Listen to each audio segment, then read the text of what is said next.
and on the line with me is Alex Kotch, Dr. Alex Kotch, PhD, independent investigative journalist, contributor to Alternet, alternet.org. His website is Alex, A-L-E-X, Kotch, K-O-T-C-H, pressfolios.com. And you can tweet him at Alex Kotch, A-L-E-X, K-O-T-C-H.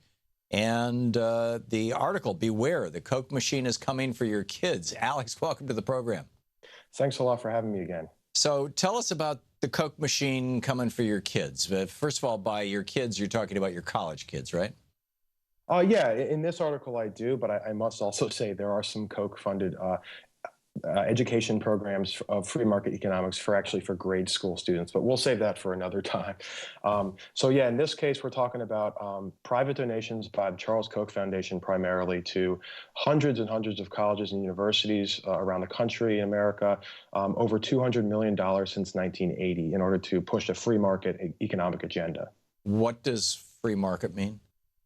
Well, in this case, I think their top two goals with this are lower taxes or no taxes and decreased regulation or no regulation. So that's what Charles Koch says is his political ideology, his freedom-based ideology. It also conveniently would put a lot more money into Koch Industries, his petrochemical. Right. So they're free to not have to pay for the infrastructure that they use, not have to pay anything to the country that has made them rich, not have to pay anything for the court system that adjudicates their contracts, not have to pay anything for the police and fire who protect them. No more corporate taxes. I heard that sales pitch this morning from Larry Kudlow, too, on MSNBC.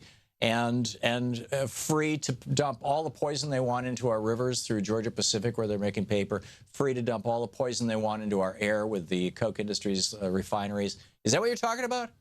You know, I think it is. And Koch Industries is one of the top polluters in the entire world as a company. So that should say something about why they're so intent on slashing environmental regulations. Jeez. So are they having success? Are they getting colleges to actually offer what appear to be normal econ courses or political science courses to young people who have not yet perhaps developed, shall we say, sophisticated political concepts or been out in the world very much? Are they able to convince them to show up at CPAC and do the whole, yes, sir, yes, sir?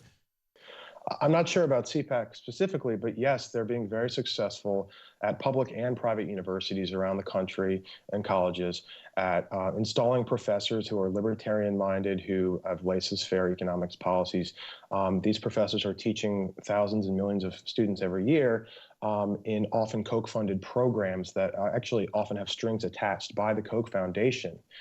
So there are these grants, multi-million-dollar, multi-year grants that often stipulate that the Kochs may have a hand in choosing the professors, such as at Florida State University. They may require, such as at College of Charleston, emails and names of students in those classes so they can recruit them after they graduate into their, quote, freedom movement.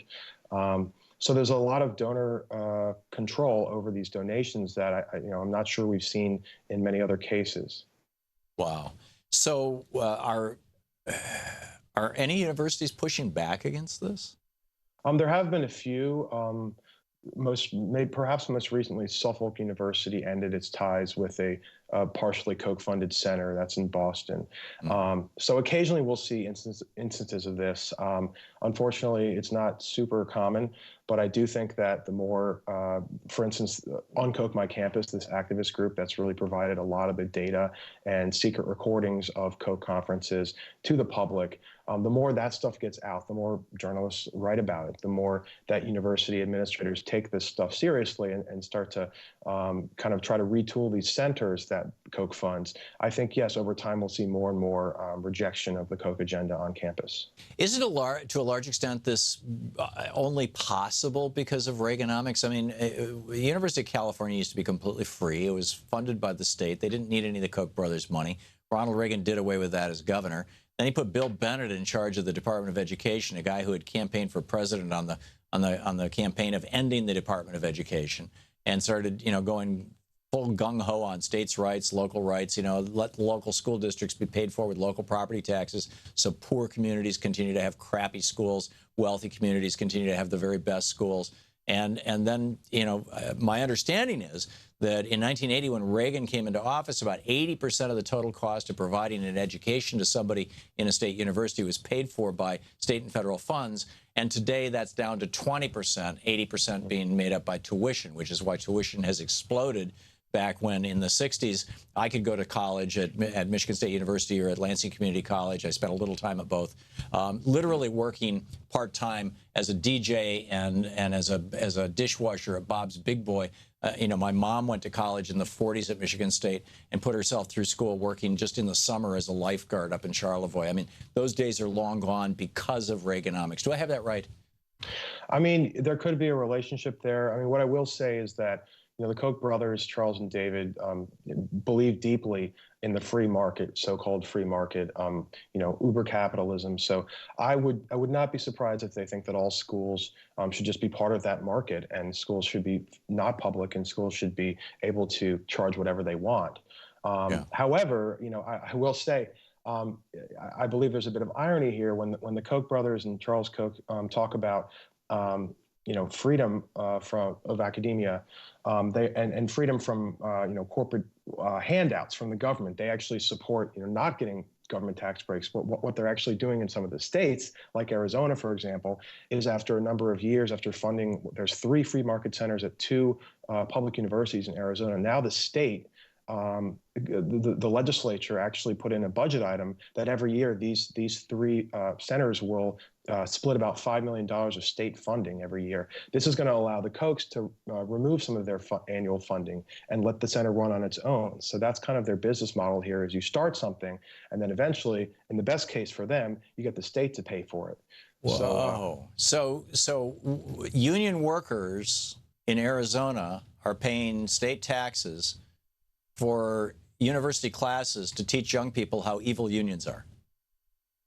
That could happen. I do think a lot of these political and academic ideologues who are teaching in these university programs, who are actually founding these free market centers that the Koch jumpstarts by teaming up with another big donor and founding, do have those views. I mean, there's certainly a lot of anti-union sentiment, and of course anti-tax and anti-regulation sentiment that they're passing down to their students. Right.